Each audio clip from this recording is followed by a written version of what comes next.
we doing now? It's getting later in the afternoon, right? Who's staying for open mic? Look at all you rock stars, eh? All right. Okay, so we carry on this afternoon, and right now, my friend, can I call you my friend for today? You can call me. Okay, that's friend. Thank God. We've also done this a few times. Brian Moncarz, who's a first-class producer and mixer, worked with such artists as the Tea Party. You know the Tea Party, right? He's worked with the Trues, great band, and Our Lady Peace as well. So first of all, let's talk about you and how you kind of got into the music business. Were you a musician? I don't even know that. Yeah, I started out playing guitar when I was, I don't know, maybe 12. I kind of got into it. So 50 some odd years ago. Yeah, a lot of years ago. It might have been the 80s, maybe. Yeah, probably. And I was just always the guy in the band that loved being in the studio. So when we would go and record, I'd be the one to sit in on the mixes. And eventually that passion sort of took over from the playing aspect of music, and I kind of pursued a career in engineering and production. Were you a songwriter? Yeah, I mean, I wrote songs in my band, and I still... That doesn't sound like they were good songs. No, they were shit. Yeah, I don't think I was a great songwriter, but I understood hooks, what it meant to, write a hooky riff or a hooky drum groove. And I think these days, 20 years into a career in music production, I wouldn't say that I'm a songwriter per se, but I'm a great song doctor. And that's what you need to be as a producer? Yeah, especially a producer that kind of specializes in working with bands. Right. So I can get in there and kind of feel out a song and rearrange it and, rewrite aspects of the song if we have to, but...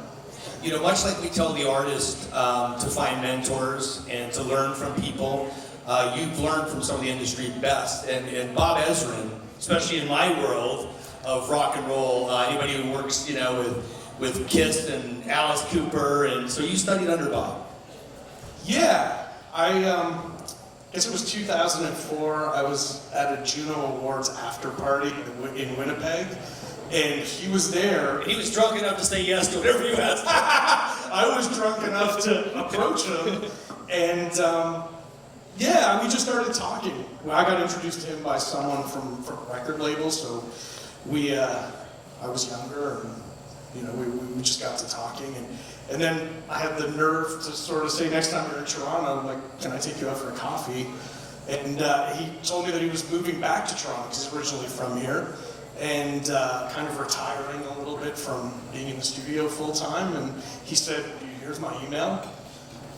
Give me your phone number and I'll call you when I'm back in town. And I'm like, yeah, right, this guy. I mean, he made The Wall by Pink Floyd. Right, I mean, there's no way he's calling me. And a few months later, I get a phone call. Hey, Brian, it's Bob Ezrin. Let's go for that coffee. And that was kind of it.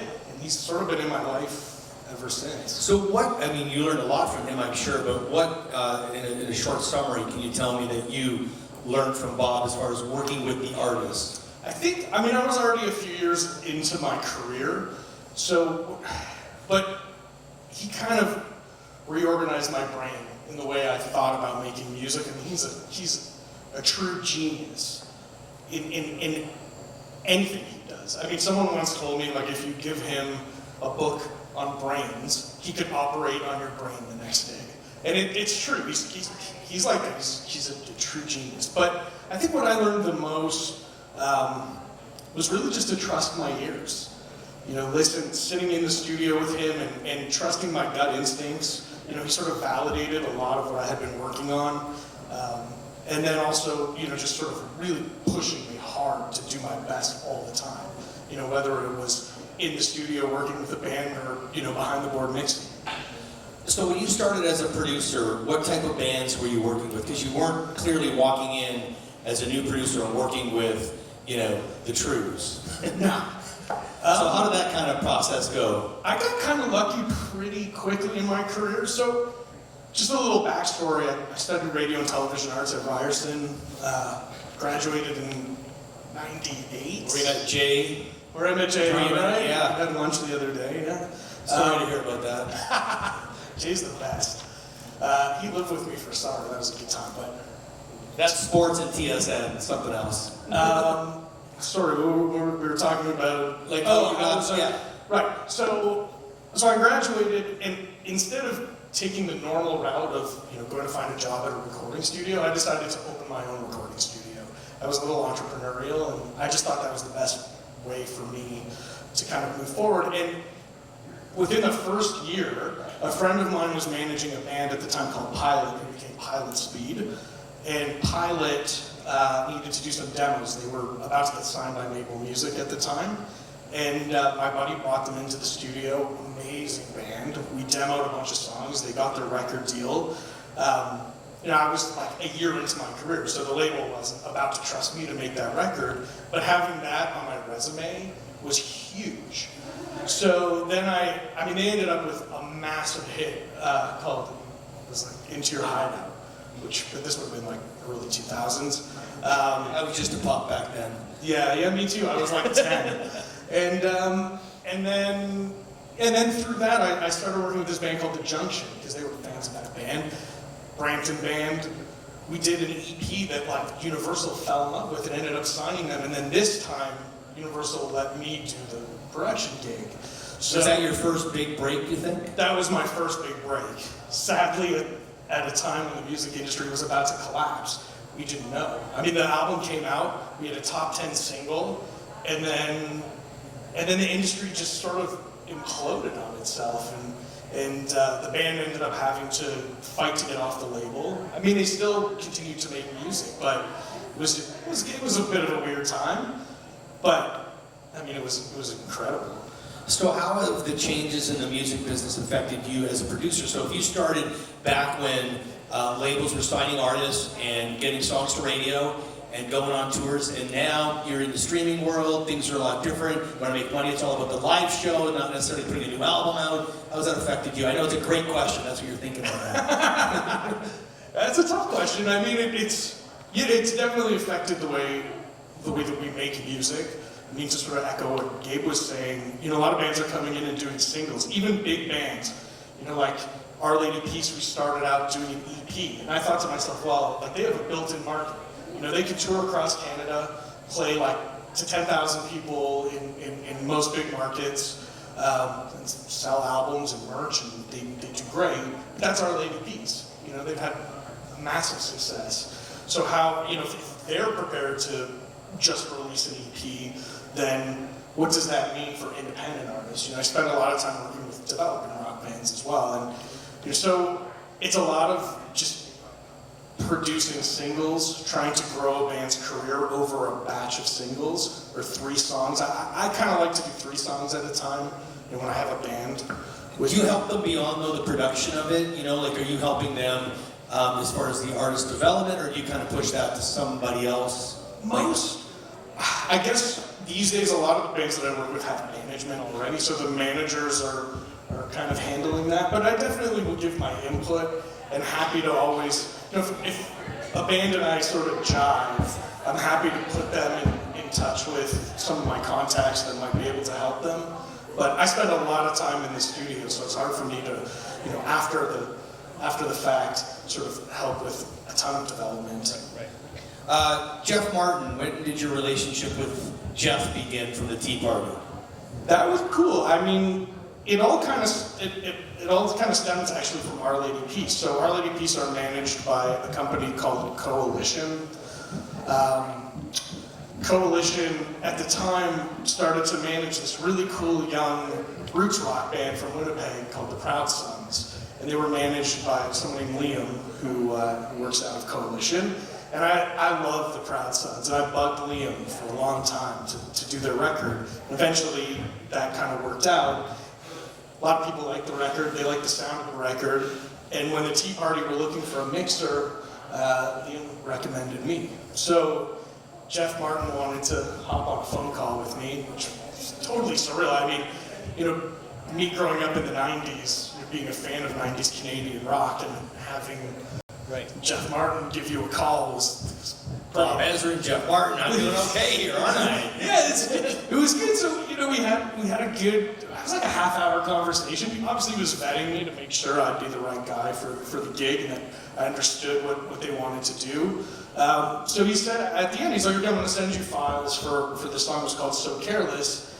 He had recorded and produced it in Australia. I mean, that band's a little weird because they live all over the place. Right. So Jeff's in Australia, the drummer lives in Windsor, and the bass player lives in Vancouver. So they're not, it's hard to get them all in a room together. But they sent me "So Careless," the files to mix, and he also sent me a song called "Black River" that they had already had mixed. And so how long ago is this in time frame wise? I mean, was it last summer? Yeah. So it was within a year or so. Yeah, it's like within a year. And so it's funny, "So Careless" is a great song. It's a little bit different for the Tea Party. It was super cool. It was like Zeppelin meets The Cure. But when I heard "Black River," I just lost it. I mean, I'm like, this song is a hit. You know, I heard it, they had already mixed it, but I kind of in the back of my mind was like, if I kill this mix on "So Careless," then they're gonna want to remix "Black River." And so that's exactly what happened. I submitted the "So Careless" mix, they're like, "Okay, we want you to mix "Black River" now." And then that song ended up like #2 on active rock radio in Canada for a long time. You took away my next line. Sorry. That's okay. But it was exciting. It was Sorry, good. you spilled the beans that Gabe recorded her album, so that's okay. Yeah. I'm used to it today. Then they hired me to do the rest of the record.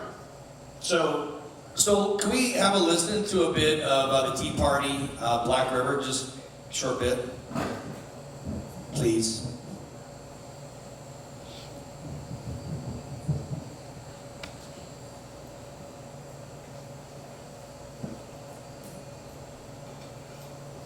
It sounds like a great mix. It's kind of quiet. Totally.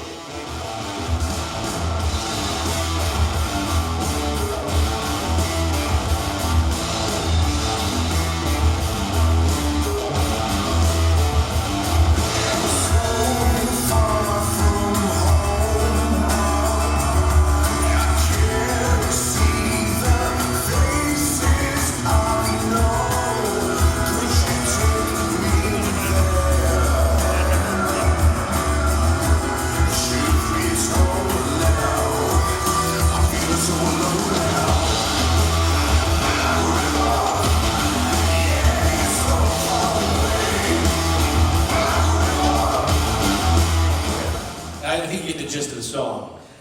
So when you sent that to Jeff, what did he say? Like that? He freaked out. I remember he called me. I mean, he's in Australia, so it was like late at night. It's super early in the morning. I just woken up, and he's like, "My friend, you've killed it." He's very grandiose. He's a very interesting cat, and they loved it. I mean, like, it was one of those mixes where it just all came together for me. It just made sense. I knew exactly what I was doing. There's a great band, and so these people here as artists, like, so if you're working with something that you have some good meat and potatoes to work with, obviously it's got to make it easier for you as a mixer. Yeah, it does. It does, and something that I really took away from my experience with Jeff, and we spent a few days in the studio together after I had done the Black River mix when we were working on the rest of the record, is that he has in his mind a vision of how the band needs to sound in 2019. So, and I guess our visions were super aligned. Like I hadn't even realized, but in that mix, there's things about like the old Tea Party that that I wanted to bring out and remind the fans exactly what they love about that band, but also realize that it came out in 2018. It's a modern time. So So for the artists that are here that maybe again don't have the talent of the Tea Party right now, what do you say to somebody that says, "You know what, Brian, I think I've got a good song, I have a good band, I want you to produce the song or mix it"? What are some of your first questions to them? I kind of like to know where a band sees themselves in a year or a year or two. I want to know that they're passionate, that they're willing to put the time in to make it go with it. I like to work. I work extremely hard. I mean, I'm in the studio probably 80 to 90 hours a week. It's my life, you know, and I want to work with artists that share a similar passion to music as I do. So, you know, I want artists that work incredibly hard at their craft. You know, the songwriting aspect, the performance aspect, the sort of practicing the woodshedding, you know, of their instruments, which is something that just, unfortunately, over the years, I see has taken a back seat to the fact that all of you artists have to spend a lot of time doing self-promotions. You know, back when I started, labels were still funding bands and developing bands, and so bands were able to like sit in their room all day and play their instruments and write and learn, and now you have to sacrifice some of that for the promotional aspect of the gig. But I want bands that can play and sing, and you know, it doesn't matter if it's the Tea Party, you know, or an 18-year-old band. Like I want that sort of like that natural. So you as a producer don't maybe necessarily have to love the song, but like where does that play into this? Because we've had this conversation, you and I, or is it about, you know what, I don't really love this, but man, these people work hard, and I can see their success is there. I mean, because I think to myself, like, it is great to love everything that you do, but you know, that's just not how life works. I don't think you're going to love everything that you do, every project you work on. But my manager always says, when I'm thinking about turning something down, he'll say to me, well, like, think about it. Your job as a producer is to take this and make it better. And if you think that you can take it and make it better, then it's the right job for you, even if you're not feeling it now, because maybe you'll end up, you know, loving it in the end. And he's usually right. Every once in a while, there's something that might fly under the radar, but I think you have to be somewhat passionate. Like, there has to be something about it that you know, that you want to sort of grab a hold of it and work on it. And I mean, we spend so much time in the studio, so I need to get along with the band or the artist. That, like, we need to be able to hang outside of the studio, because that sort of trust is what makes something great. You brought something interesting up, because we did a panel at Canadian Music Week, and we were talking about working hard versus pure talent. And I'm not saying for a moment that Prince does not work hard. But we had a producer that produced for Prince. Yes. And I would suggest by her words that Prince was probably more talented than he was hardworking. Maybe. But where does that equation sit for you? Like talent versus the hard work ethic? I've worked with a ton of artists that have raw talent and get nowhere, because they have no idea of how the business works. They don't know how to put themselves out there. So if you ask me to choose between the two, I'd probably choose, you know, a hard-working band with mediocre talent, because the talent is going to develop. But we're in a time now where, you know, you need to understand the business. You need to know what it takes to make it work. You know, and it's sad. There's definitely, in 20 years, I worked with a handful of artists where it's just like, this is definitely going to work because you have so much talent, and then it just doesn't. Let's move on to the Trues, and you remixed Pearl Broken Heart and Me. Yeah. So tell me where that relationship began and a little bit about this story.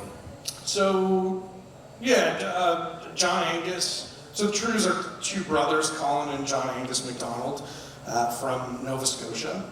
And I've known John Angus for many years. We share a huge love of the Black Crowes. So whenever we would meet, we'd always talk about the Black Crowes. And eventually, they needed a mixer. Why? No, you go ahead. Why do I love the Black Crowes? So that's like, we could do a whole talk on that. But anyways, yeah, so we I guess they were looking for a mixer to mix some material for a greatest hits package and a vault release, where they were sort of going back and sifting through tracks that didn't make the record, or alternate versions with different producers. And so Poor Broken Heart Me, which is, you know, a massive song, and I love it, always love that song. They did a version with Gordie Johnson, who's their, you know, from the Big Sugar, who's their original producer.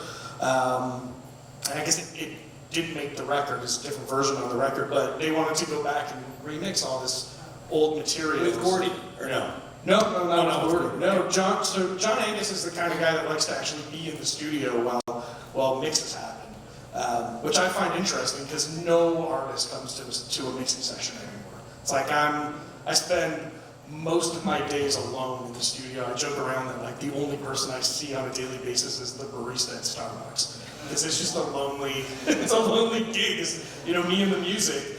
But John Angus likes to hang out, so, you know, he was there while we were mixing. It was really neat to see because it brought back a lot of memories for him because, you know, he remembered being in the studio with Gordy and they tracked the song live off the floor and you know, we just sort of tried to capture that energy of how he was feeling. So it was really good that he was there because, you know, I fed off of his energy and, you know, we ended up with this like super cool. So you said it's a lonely world for you. Would you encourage, I know you're lonely, I know, I get the messages. Would you encourage an artist to be in the studio while you're mixing? Is that something that you feel like if somebody is passionate and they really want a certain thing done here that they should be sitting next to? Or as a producer, do you say, stay out of my space, let me do what I'm going to do and I'll get back to you later? I'm so easygoing. I mean, if an artist wants to be there, I would absolutely encourage it. As long as it doesn't kind of get in the way of what I'm trying to do.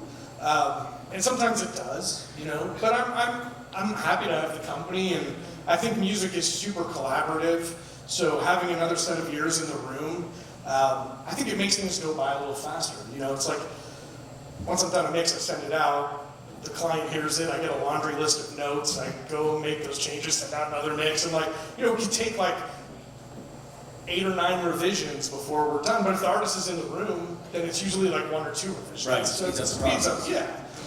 Can we have a listen of Brian's mix of Poor Old Broken Heart in Me, please? Then poor old broken heart in me.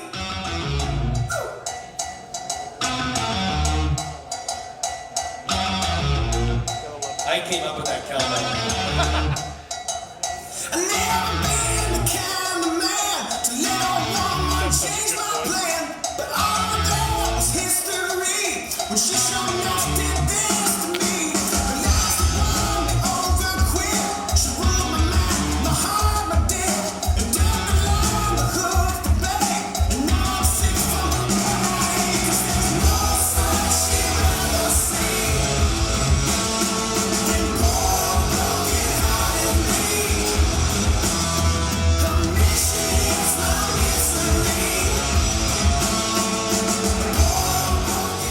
Okay, so what in your mind makes the True successful as a band? Besides that song, maybe. I think, personally, they're probably one of the best live rock bands in this country. I mean, I don't know if anyone's ever seen them play, but they crush it every time. And they just have a knack for writing hooky songs. You know, they understand, you know, it's like, I mean, they're a rock band, but there's some pop sensibilities there just in terms of, you know, how quickly they'll get to a chorus. You know, the harmonies that they all sing. They got great voices, and because the two of them are brothers, it's like a natural fit in terms of harmony. They work incredibly hard.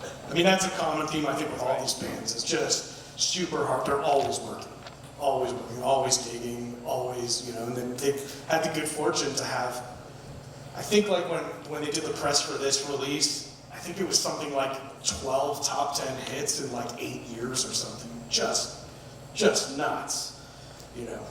So we have Crush, I can't see. Yeah, in the back, we're going to call these guys up here, and Brian's going to have a little conversation with them about a couple of songs that they're currently working on, and we're going to talk from a production standpoint, from a writing standpoint. You guys want to come up here? Yay, put your hands together, please.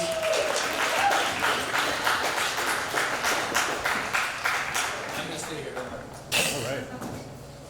All right. Yeah, you can enter over there. I'm going to give you the microphone.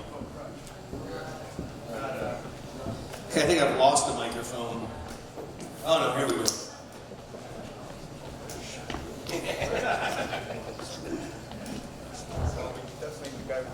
Where do you want the kids to crush?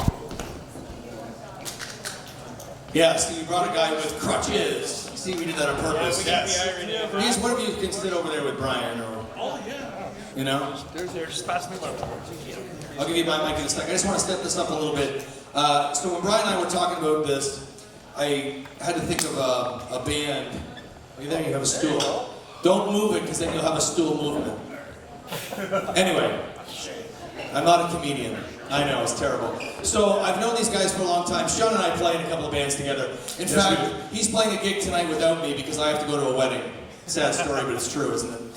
So I've known these guys for a little while, and just real briefly, they put an album out, what was it, 10 years ago? Close to that? 9 years ago? And it was a great album. Was the album called Kill for the Candy? Yes. Okay, Yes. I know the song was called that, but the album was called that as well. Great album. They had a different guitar player, different drummer at the time, and Sean and Aaron are new to this mix, so they're working on writing some new material, right, and putting out some songs coming up. And the idea was that Brian could sit there and have a little bit of a critique with them and give them some direction as they move forward. Yeah, we could definitely use a little direction at this point. Definitely. Especially you. Okay, I guess we're just going to get right into this. The first song is called One Good Reason, and Brian's going to give them one good reason why they should continue with this song. So we can play that, it'll be great. Hopefully at least one.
Okay, so first, before we get to the song, I want you guys to actually introduce yourself and what instrument you play. Let's start with that too, before Brian critiques that, okay? Aaron, you can start. You're the drummer, you're the least important. I'm the youngest too. I've been with the band for 2 years. I play drums. My name's Aaron. My name's Sharky. I've been with the band since the beginning. I'm the singer. I'm Sean, I'm the lead guitar player. I've been with the band for 2 years, under unfortunate circumstances, but now we're building from that. I'm Marshall. I'm one of the original members as well. I've been in the band since it began. And your bass player is? Yeah, and we have a bass player. His name is Stingray. He replaced the original one. He's been with us for about 7-8 years now. Okay, there we go. Cool. So, before we get into the critique, let me just ask you, like, what direction do you see yourselves going into? Like, what musically? Where do you see the band growing? You know, you started 10 years ago. Where do you want to end up? On the big stage. Okay, cool. Listening to that song, and you know, Shane sent me, I will probably have to listen to the other song. There's strengths there that I'd love to see you play off of a little bit more. Like, just to give you an example, in this song it takes a long time to get to the chorus. Like, Shane was going to cut it off before we got to the chorus, and that's a big mistake just in the way the industry is today. I mean, no one has patience, and it's not like it's a new thing.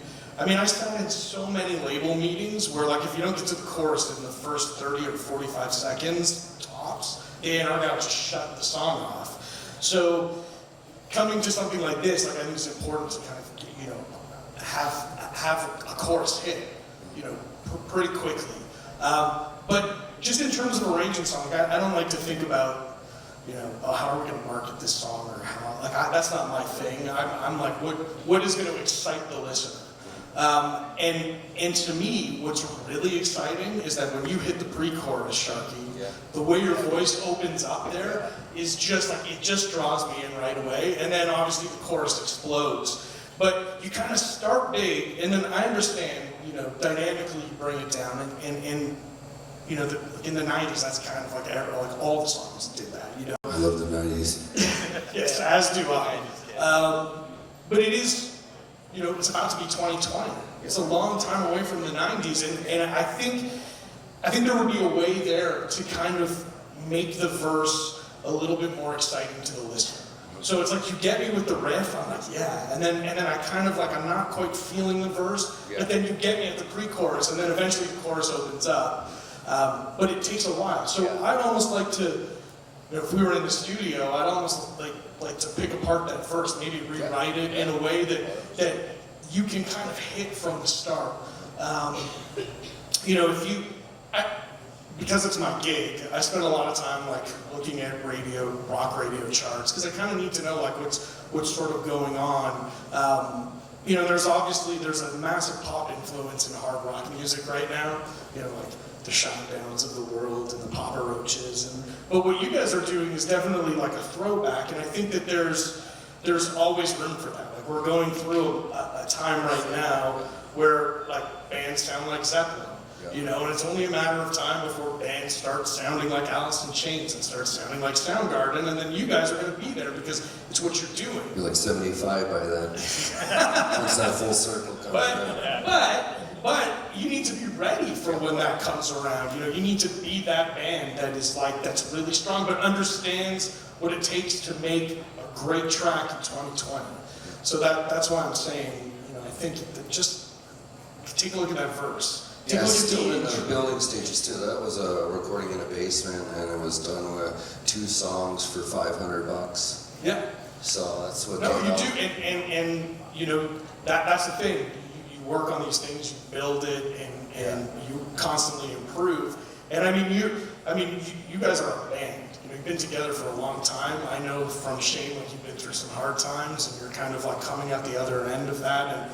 And I mean, I think like I applaud you.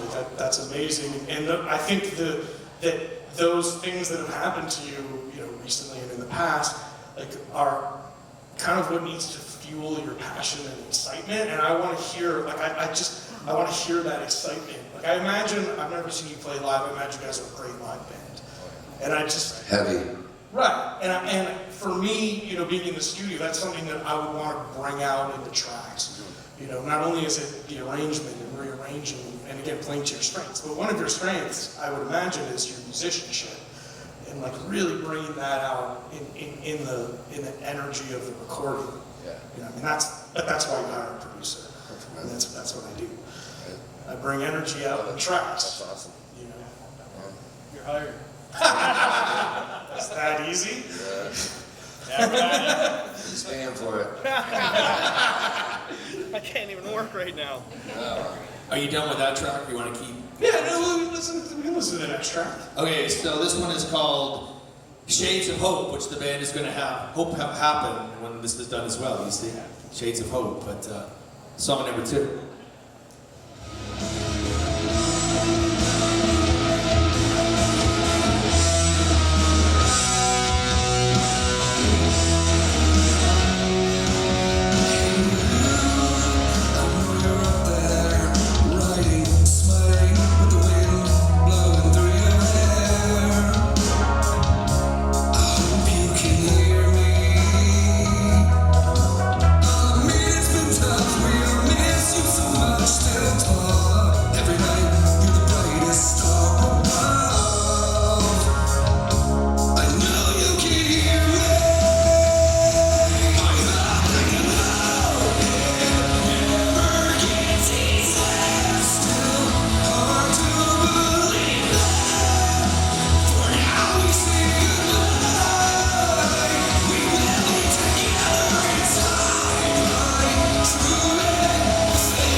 That to me, amazing. Sharky, sorry man, just kill it. Thanks, man. I love you. Can I just say something really quick? Yeah, I'm the newest member of the band, obviously, but I've always said this. I was a fan before, and if things didn't work out for any reason, always will be a fan of the music that came before. Right. Because Sharky's voice gives me chills still. Like, we play live, there's an energy with these guys, like we're brothers. There's an energy that we have live, like I feel myself. I feel like I'm 16 years old again, just finding something for the first time, every time we play together. That's awesome. Yeah, I remember when we asked him to join, he was like, he was amazed that he got asked. He's got a tattoo now, do you not? Yeah, he's got tattoos now. now because of us. Yeah. He's in. He's in. Yeah, Branded. Let's see. There you go. That's commitment. That is commitment. There you go. I love it. You're fired. It's like an ex's face, so you gotta get it covered up now, buddy. Okay, Shades of Hope. Shades of Hope. See, so there's an example of getting to the chorus quick, and I think it works. And looking at the audience reaction, as soon as your voice kicks in on that, like it opens up right before the chorus, it is instant chills, dude. Like your voice is Thanks, man. ridiculous. Awesome. Like you just, and I know it's a demo, but like you're commanding the track. Like, Thanks. It's awesome. and again, I think we need to play up. I say it as if I have the gig already, but like we need to play up on that. Like I think what we would need to work on in the studio is how you handle your lower register a little bit, and how you can emote with your lower register, because you could sing like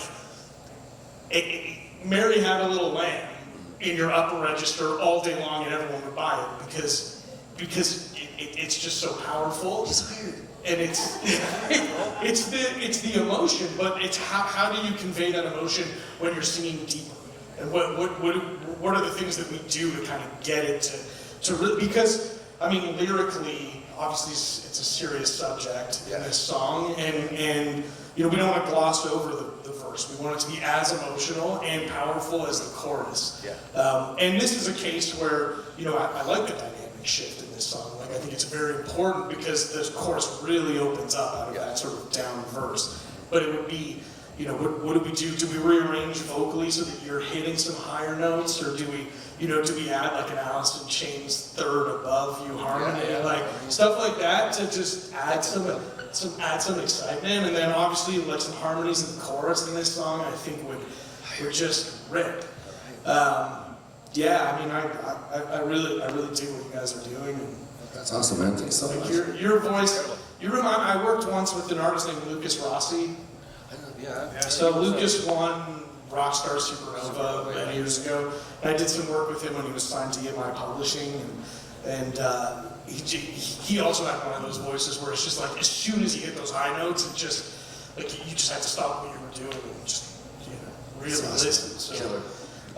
Work with our music. It'd be great. It would be great. and I think the challenge with you guys too, which is like in a sense you're a developing band, but you've been around for so long. Like you've been doing it, and now you've got these new members that are infusing extra passion, which I think is exciting. I mean, the same thing happened to Our Lady Peace. Their drummer left, Jeremy Taggart, who's a massive part of the band, and they got a younger drummer named Jason Pierce, who's just a ridiculously great drummer, and he kind of came in and shook things up a little bit in that band, and and you can see on stage the energy is like it's back to how it was in the 90s. My favorite tune is "Draw Me in the Water" from them. We're going to get to that, weren't we? Thank you. That's good. We That's just a went song to that the I Lady picked. Peace concert and went to Somersault. What was it? Is that what it's called? No, did you? I was Yeah, we just went to it together. We got a huge party bus and we went down as a group of us, and That was a good show. it was pretty incredible. Yeah. All three bands, like our generation, like me and him are in a '90s cover band, and all those bands we play, it was awesome. Can I ask a question about the songwriting process of the band, just for people to hear? How do you guys write songs? Do you write by lyrics that you write and the band writes around it? Is it you guitar players come up with riffs? It's definitely not the drummer, so... No, you can't say that really though, because sometimes a beat comes out of something that gives a different vibe and kind of changes, or even starts a song. Like he starts one good reason.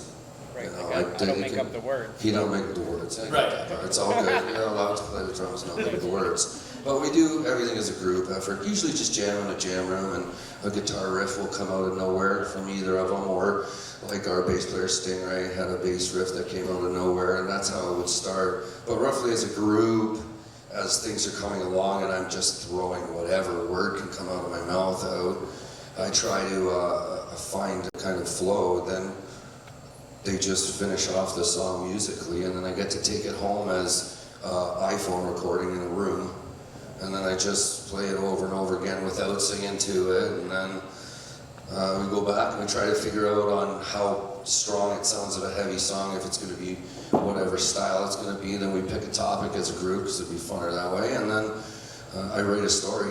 I try to find whatever that topic is, pick whatever could rhyme with things to do with that topic, maybe write a story, and it's pretty much how it is. Mainly stuff that happens in the news and what's going on with people. Like we have a song called Castro, about Ariel Castro. There's just so many different topics. And then we just mash it together and play it over and over again and try to figure out what the next song is going to sound different from that to make, like, we call it mutt rock, mixed breed of rock and roll. So some of our music has, like, we have hip hop artists that'll come in and I'll even do a little bit of that in the song, and then some songs will be light, some will be heavy. You know, it's mutt rock. It's all over the place. We call it sexy heavy. Kind of heavy, but still, you can work with it. Cool. Yeah. I guess on those two songs, so how many songs do you guys have originally? Those are the only two that you have now current? Or you got more? A bunch Oh, we got about 9. About 9. Okay, so what is your recommendation? I mean, you're not going to listen to all 9, obviously, but taking those songs, working with 1 or 2 songs, getting those out, like, what do you think, where are they at with this? Yeah, I mean, I think, so those songs are kind of like mid-tempo. I'd like to hear some up-tempo stuff to see what you guys do with something that's a little faster. We got like maybe 27 songs online for free. I just search. Yeah, sorry, I took the mic. We have that. There's like 27 songs that we do have Yeah. online. And what I like to look at us, meat and potatoes. We're older in general, but we're not like, we're not like old dogs. You can't teach a new trick. Yeah. We're very open. I think we criticize each other. So I think at the same time, we're open to, hey man, yeah, it's 2020 coming up. Like, how about we move this there, do that? I'm like, you know what? Whatever makes it better. Serve the song, serve the purpose that moves us forward. We're open to change. Always open to change. Yeah. Very cool. See, the thing, I think, with rock music in this country is that radio still plays a big part in breaking rock bands. You know, look at a band like the Glorious Sons. We lost to them in Rock Search. Yeah, and I mean, they can fake radio. The problem with our country and being in a touring rock band is that you can't play, there's only so many shows you can play. You know, you can drive across the country, maybe play 30 nights, but it's going to take you 45 days and you're going to lose a lot of money. So radio really fills in the gaps in the smaller markets that you'll never be able to play. Well, I should say never, but like as you grow, then you start playing those markets. So for a band like you, I would think that radio would play a big part in helping develop your career and breaking you, and you want to lead with something that's a little bit more up-tempo. That's why I said, I'd like to hear some up-tempo. We got some I'm sure you up-tempo have some stuff, bangers, yeah. and that's what you guys do. But yeah, I'd probably suggest working on 2 or 3 songs to start. You know, like, nice to have. I mean, in a rock world, you know, when you come into the studio and you set everything up, that takes a long time. So to like set up for a single and then tear down and then come back 3 months later to set up for another single, it doesn't make a lot of sense. So I'd like to sort of look at doing 2 or 3 at a time, and then that way you're crushing drums for 3 songs on that first day as opposed to, setting up and tearing down. I think it's budget-wise, it makes a lot more sense. But then it also gives you the opportunity to do like, 1 or 2 heavy songs, and then, something that's a little bit more mid-tempo, like what we just heard. That second song, I think has a ton of potential. So it's like, do a couple heavy songs that'll lead your listener into listening to the mid-tempo. Or if you're lucky to have success at radio, it opens the door to the mid-tempo. I know a radio guy. I was gonna say, well, my mic stuff. Oh, I'm not very good at radio. that's what we like. Mic stuff. Yeah, I know radio guys. That's why. You're fine. My radio, there we go, my microphone. That's happened before on radio. Hello? Anybody there? So in a meeting with a band, just whether it's Crutch or whoever, what else are you looking for from a band for you? Let's say if you were going to look at producing or mixing or helping them write music. Songs. I mean, every one of us would be dead in the water without a great song. I mean, it's a song that connects with people, I think, is incredibly important. And, and sometimes the ability for me to identify, the makings of a great song, because it might not be like instantaneous connection. Sometimes it takes a little while, and you sort of need to figure it out. So it's, I would say songs first, and then the vocalist for me. I mean, again, with you, it's a no-brainer. You're amazing. But not every singer is like that. It's like you command the track. Not everyone commands the track. But I like to work with vocalists that always command the track.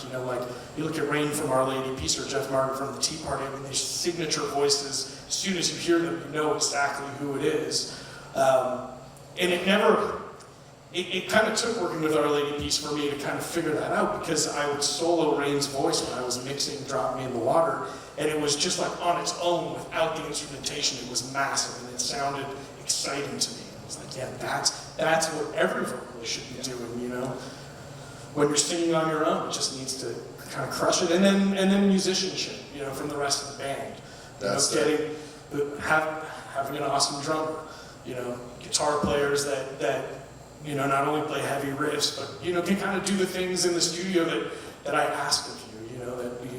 To think outside the box a little bit. I like to get really creative with my productions. I'm influenced by so much, not just like heavy rock music, but I sort of grew up in a house where my parents were always listening to like old soul and Motown and blues, and so I bring a lot of like that sort of energy, especially because a lot of those records were recorded live, and I'm really passionate about getting a band in a room together and playing, because you can't replicate that energy, and create a great studio environment where you guys are like in a circle looking at each other like you would in your jam space, and just really feeding off of each other and the energy. So for me, it's important to work with bands that can play.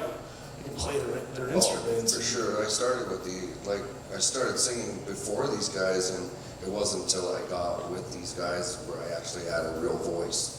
You're only as good as the people you play with. You're only one piece of the one spoke on the wheel. So 100%. It brought out more drive. That higher, harder voice is because I'm feeding off of the guitar work and how hard he's hitting, and our bass player is incredible. So it's just a big group effort. Awesome. You guys got any more questions for Brian? I don't know, anything about your songs or the production or?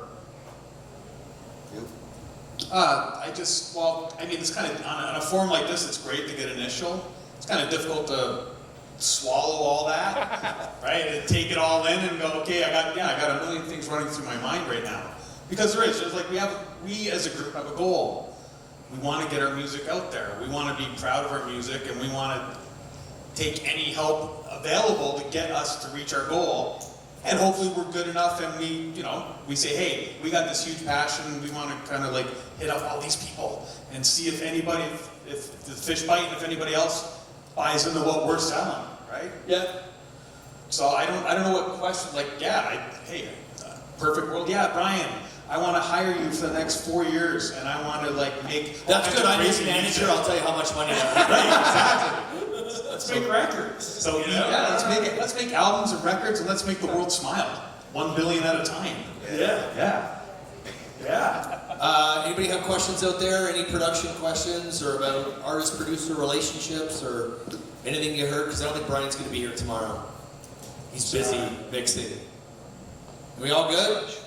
Oh, we got a question. Hold on.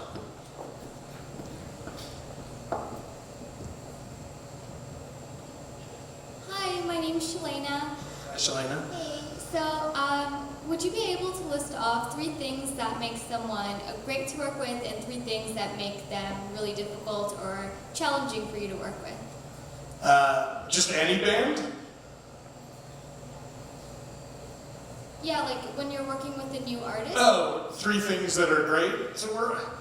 I mean, I think the first thing is the ability to get along. I mean, if we, to do this, to have a band, there's 5 of them, they're missing one, there's 5 of them, and, one of me and my assistant, and we all have to get along, and I think that's really important, because everything in terms of an artist-producer relationship comes down to trust, and you can build trust, quickly by sort of being able to get along and hang. So that would be the first one. The second thing too, again, it would just come down to musicianship. Them having the ability to sort of listen to what it is that I'm saying, to be open-minded and be creative. And kind of keep up with me in the studio and be as creative as I am. And then I look for artists that push me. I want to be pushed. I've been doing it for 20 years. I want to keep it exciting. I don't want to be set in my ways ever, because that's when I should stop doing this. So yeah, I look for artists that want to push me. Things that make it difficult. Just like little things sometimes, like artists that don't show up on time, that are that just like are disrespectful in that way. Like, I show up, I'm ready to work. I want people to take it seriously.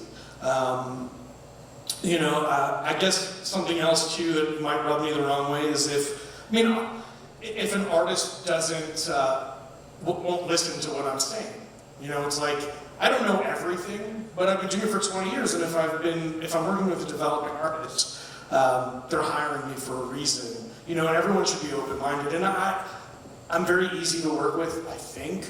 I'm nice, I'm very open-minded. But I'm not a dictator in the studio. I like there to be constant dialogue and flow between me and the artist, and I always say to my artists, I don't have to get up on stage and play these songs, but you do. So I want to make sure that the artist is happy, with the arrangements that we come up with. But if they're fighting me along the way, it's like, well, why did you hire me in the first place? It doesn't happen that often, but it happens every once in a while.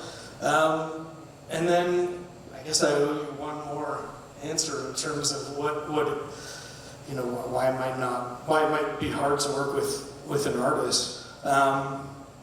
Yeah, I guess if it's, going back to what I said in terms of the positive things, if it's really hard for me to get along with somebody, which again is rare, I can get along with a lot of different personality types, and doing this, for a long time, there's definitely a vibe in terms of like rock bands and lead singers of rock bands that kind of understand and know how to get along with.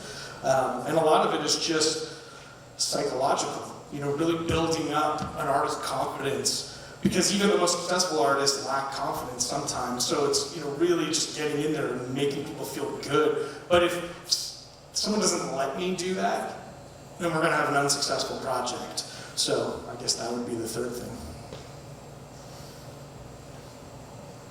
That's it? You all done? Oh, we got another question. All right. Sure, I can walk over here, no problem.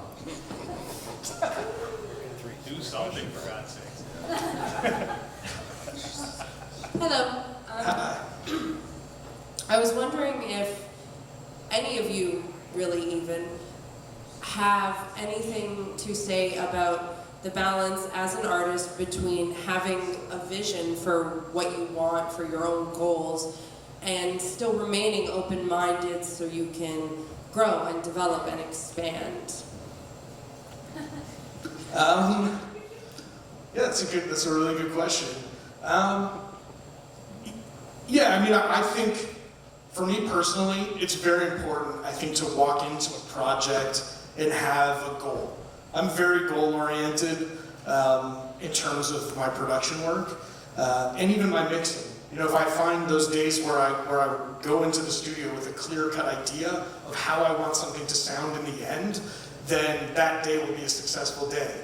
if I'm kind of fishing for ideas and sounds, then that mix that might have, you know, should have taken a day might end up taking 2 or 3 days because I'm searching. So I think it's really important for an artist in any genre to have a goal, you know, to have an end goal. How do you want this track to sound? I'm not necessarily talking about the business side, I'm talking about the creative side. How do you want it to sound? You know, how do you want your audience to perceive the track?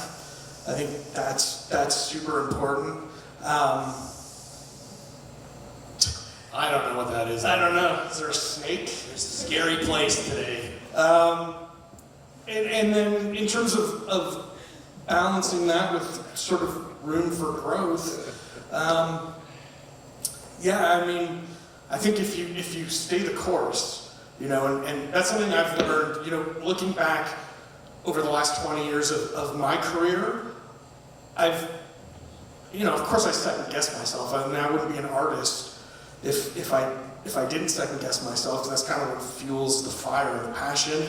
But I've always stuck to my passions and my goals, and I've never let anyone say to me like, you know, what are you doing with this rock stuff? Like, you need to rebrand yourself and find a new genre. And, you know, I've always made it work for myself. I'm true to myself all the time. You know, and I've continued to grow. And, you know, artists have sort of come in and out of my life and been along for the journey. And some have stayed for a long time and some don't. But it is just, you know, goals and maintaining your passion, you know, always finding your passion. And, you know, if you lose your passion, like, get it back quickly. And what are those things that you have to do to get your passion back? And, you know, over 20 years, it's not easy, but it's incredible. And you know, I wake up every morning and I'm like, pour my coffee and get into my car and drive to my studio, and it's like, wow, I get to do this? This is cool. You know, it's a good life. So I'm blessed. All right, I think you got another question or no? No, I'm good. You're good? Yeah, we need Brian. Okay. We need Brian. Simple as that. All right, put your hands together for my friend Brian Moncarz and the Crutch coming all the way from Niagara.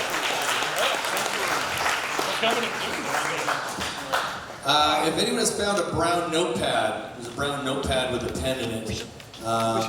Let me know, or CJ, it belongs to Jasmine. She can't find it. It's terrible.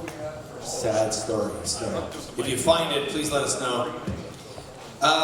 Open mic tonight. The sign up for the open mic is going to be right as you go out for dinner. You can sign up for the open mic. It is an acoustic, or yes, we'll call it acoustic open mic. That's going to have a microphone and a stand. If you have a guitar, you can play it great, or keyboards, you can play it great. But there's no instrumentation here available, just so you know. What else can I tell you? Sarah Franzik is up next. We're going to talk about playlist and streaming. We touched on that a couple of times today. Of course, Rick Barker will be here to talk about artist management. And again, the open mic will happen right here at Revival.